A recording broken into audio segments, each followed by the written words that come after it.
Asking for a promotion can be a pretty awkward conversation, especially depending on your relationship with your manager. But today I'm going to give you a few steps to make that easier, give you a lot more clarity, and give you the best chances for success in getting that promotion this year. The first thing you want to do in talking to your manager is just understand how promotions work at your company. Don't take this for granted. Don't think that, oh, I'm doing well, maybe I'll get a promotion, or I'm not doing so well, maybe I won't get a promotion. Whatever it might be, you can ask and get clarity on this. So at Microsoft, there are three main things that dictate whether someone can get a promotion. One is that person's performance, of course. Two is budget. And three is, does the business need or require a role at this level, whatever you're being promoted to or whatever it might be from there. You now know as an employee, three things at what it takes. What you might not like, and this depends on company to company, is like, at least for Microsoft, two of those things are out of your control as an individual.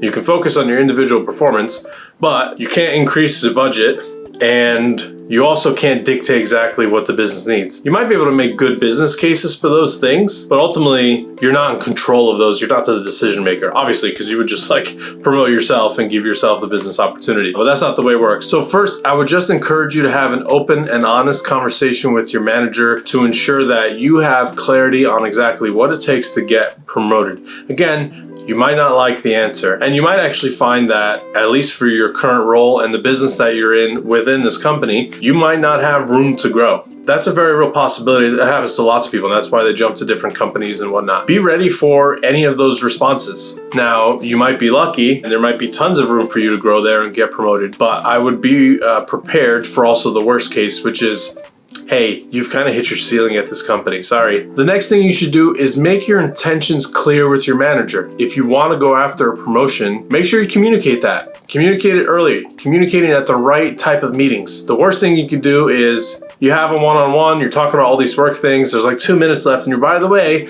I want to get promoted. What can I do to get promoted? That's the wrong time to do it. You should have syncs regularly with your manager. At Microsoft, we have these connects. They're like at least twice a year. Those are a good opportunity to talk about promotions.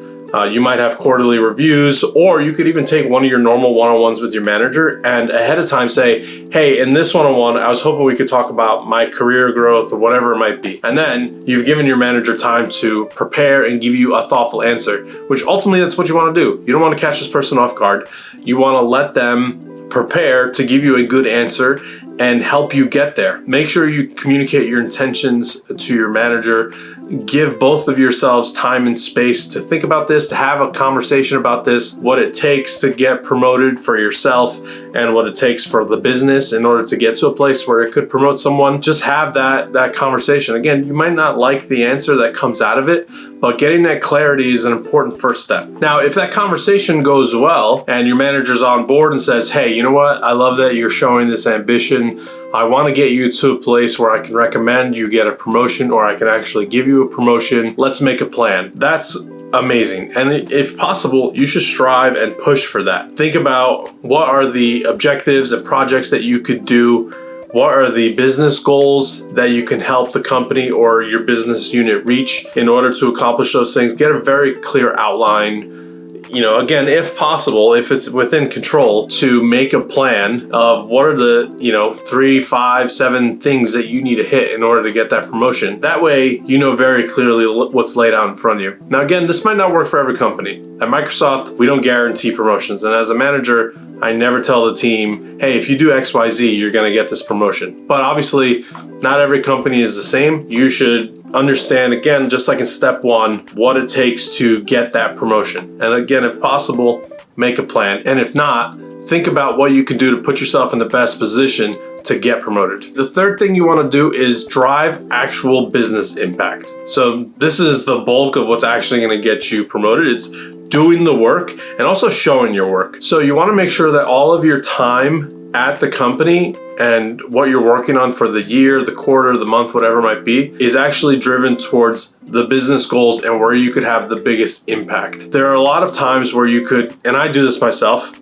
where I get involved in these like stretch projects or stretch goals or things that are like really interesting and appealing to me that are normally set aside for free time, but those aren't my core responsibilities. And so focus here is going to be your ally. I know for me, a lot of those, and I've talked about in the prior videos, a lot of those like stretch goals and things that I've just like pushing myself to do, those are the things that certainly help me, and I get a lot of experience, and they help me take on new responsibilities as time goes on. But those aren't the core things that I'm being measured on. And in fact, if any of my core responsibilities were set aside for some of those stretch goals, that would hurt me in my chances of getting a promotion. So I always make sure my core priorities, what me and my boss align with, here's what I need to do, again, this fiscal year, this quarter, this semester, whatever it might be, this month. You need to make sure you absolutely kill those things. I had a mentorship meeting with someone a couple of years ago.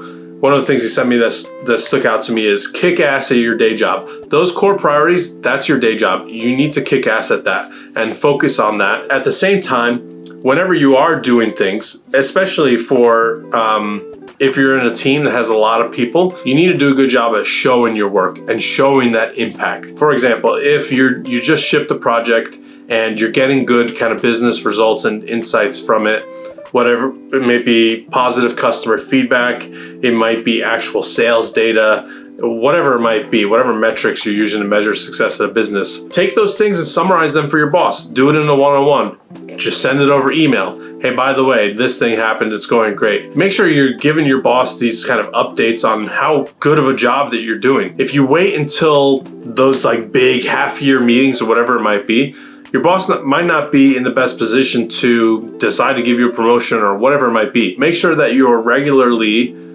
sharing your successes with your boss. And the last thing is make sure you're getting feedback along the way.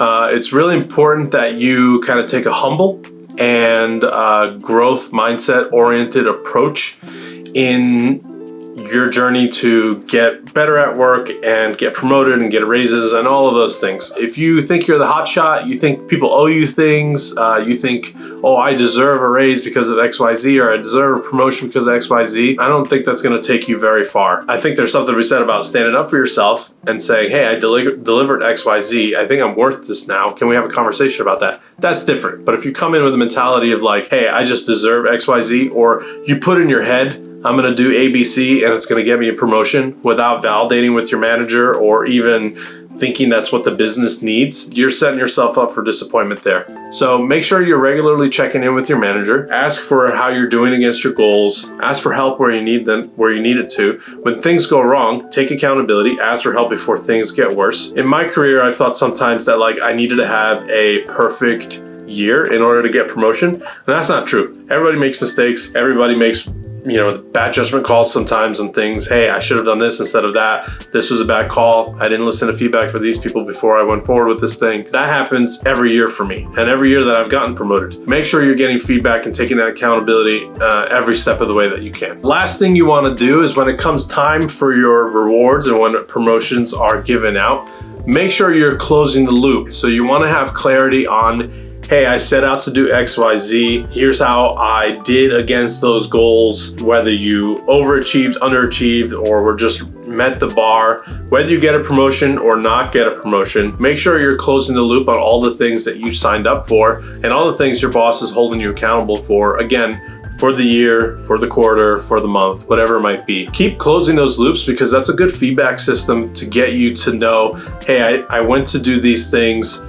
Again, these were the results, and now you're getting feedback from your manager on if you're headed in the right direction. If again, these are the things that are going to help you get promoted and help you succeed long term. And if it's a shorter feedback loop, then there's still time to ultimately change your direction and make sure you're going in the right place. Sometimes, and this actually just recently happened when I did one of my connects with my boss, some of our assumptions about where the business was going to head changed. And so I was looking at my core priorities that I'd committed to, and one of them, like, I couldn't even do all those things because basically the foundation underneath the business had shifted. That totally changed what I was actually able to be held accountable for. Now, it didn't change every single little thing, and I moved everything forward that I could, but it's interesting to see that, hey, we assumed these things were going to happen and I was going to be able to do X, Y, Z, but those things didn't happen, and so I wasn't able to. And it's just good to, again, get those like feedback loops closed so that you continue to get closer to the pin.